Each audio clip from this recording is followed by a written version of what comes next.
The drug war in Mexico sits at this unique spot for us here in the United States where it's a little bit domestic policy, a little bit international policy, and a little bit national security policy. It's kind of a mix of all three. And look, it is an all-out war. It's not a conflict. It's not a little gang violence. There is a mass amount of killing going on to the south of our country every day, and it's honestly been kind of hard to track. There's a handful of people I follow online to try to better understand what's going on in that conflict. Ioan Grillo is one. We're going to look through one of his articles on his Substack, Narco Politics today, talking about recruitment into some of these cartels and how, if you cut that down, you might have a chance, Mexico might have a chance of defeating this threat sometime in the future. But the challenge I've had, at least, it's not the language barrier. That's a part, and I'm sure I'm going to butcher some of these names as we move through this here, but everything can be easily translated, especially Spanish to English, right? The challenge is you've got this war down there that is at both times very much in the forefront. You can find narco letters with, awful threats and beheading videos and pictures and executions. All of that stuff is readily available online. There's a constant stream of it. But at the same time, understanding kind of the nuanced in and outs of how this war is being waged and the corruption and the different factions, that is not anywhere near as understandable as you might think. It's pretty shadowy, all things considered.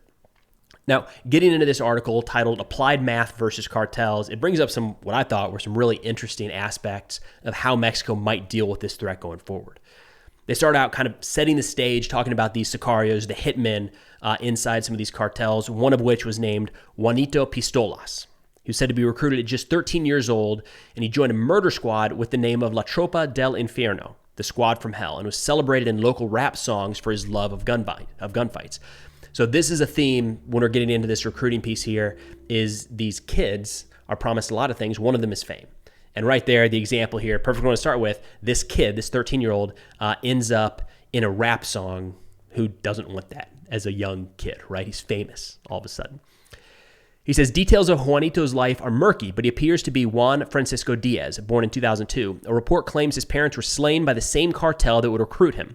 His infamy was short-lived, however. In 2019, soldiers eliminated him in a firefight in which his head was literally blown off his shoulders. He just turned 17.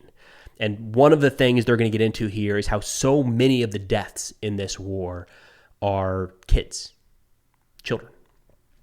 They say Juanito's brutal yet tragic tale illustrates two key features of Mexico's drug war. One is how cartels are able to recruit so many youths into their ranks with the allure of infamy and money. And second is how these recruits are treated like cannon fodder and so many of them perish. In a different industry, maybe, we would call this child labor.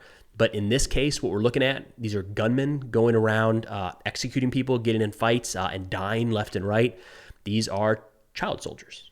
I feel like that's a term that has been almost exclusively used in Africa for a long time. But if you recruit a 13-year-old, put a weapon in their hands and tell them to get into a gunfight and kind of direct them to shoot at or kill people, that's a child soldier.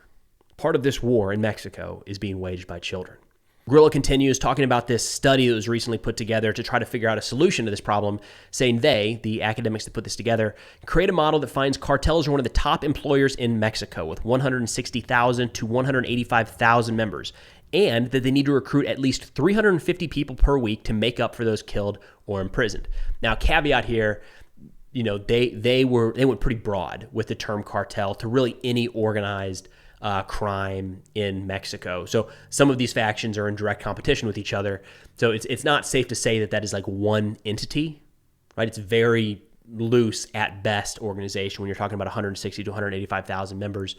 They also had a hard time figuring out how do you account for somebody who maybe their primary job is something else, but they facilitate some of the cartel work. Or what about government officials that are paid to look the other way? Are they considered a member of the cartels? Adding some numbers for that context, they say in the study, 150 cartels were identified from major players all the way down to local gangs.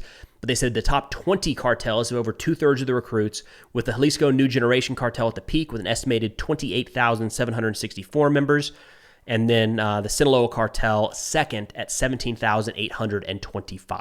What I thought, or what stood out to me here at least, was that they need to recruit at least 350 people per week to make up for those killed or imprisoned. And that number sounds staggering, but not only are they doing that, they're exceeding that. They're continuing to grow. One of the authors of the study here said, what is going to happen in the next 5 years? If we go on with the same policies, we're going to have an increase of 25% in the homicides in the country, which is already at a staggering rate.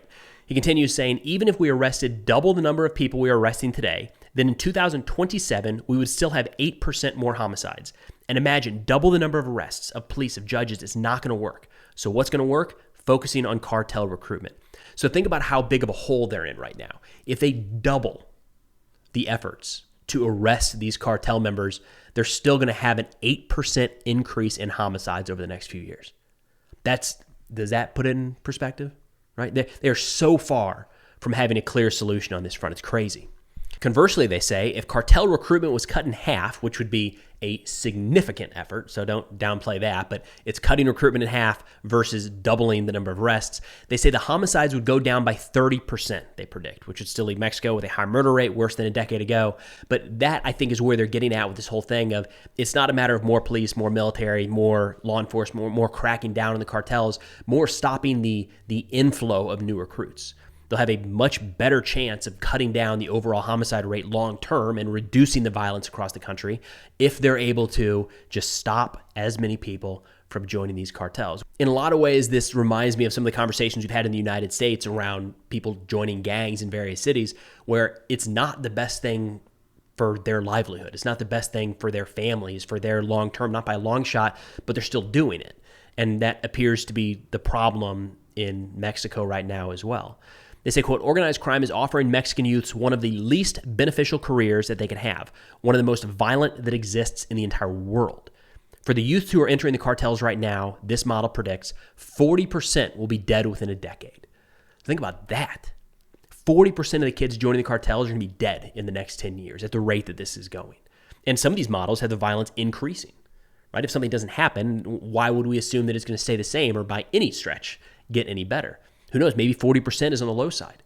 That is crazy. 40% entering a job field dead within the next 10 years. I mean, they add saying this mass culling of youngsters has been a startling feature of the bloodshed in Mexico.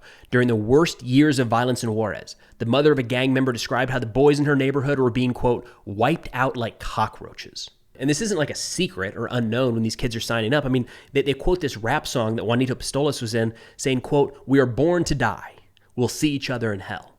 Like they see what's happening. They see their friends, their brothers getting shot left and right, killed every day, and they're still signing up for this life. It's, they add here at the end of the article, these youths need something better to live for than going down in a blaze of glory. Big picture, I would agree that there's something there that they want to do that is more attractive than, a 40% chance of being dead in the next 10 years with the hopes of, again, going down in this blaze of glory, living, a crazy life for a few years, but a short life. There's got to be better options presented to some of these kids in Mexico. But to kind of bring it back to U.S. national security, and I don't know what the efforts look like with the United States trying to assist Mexico domestically to clean this up, because it's got a momentum of its own right now. Like, it's hard to see how this is ever going to stop. But we can't ignore this. This is a country on our border having significant violence and unrest that is increasing.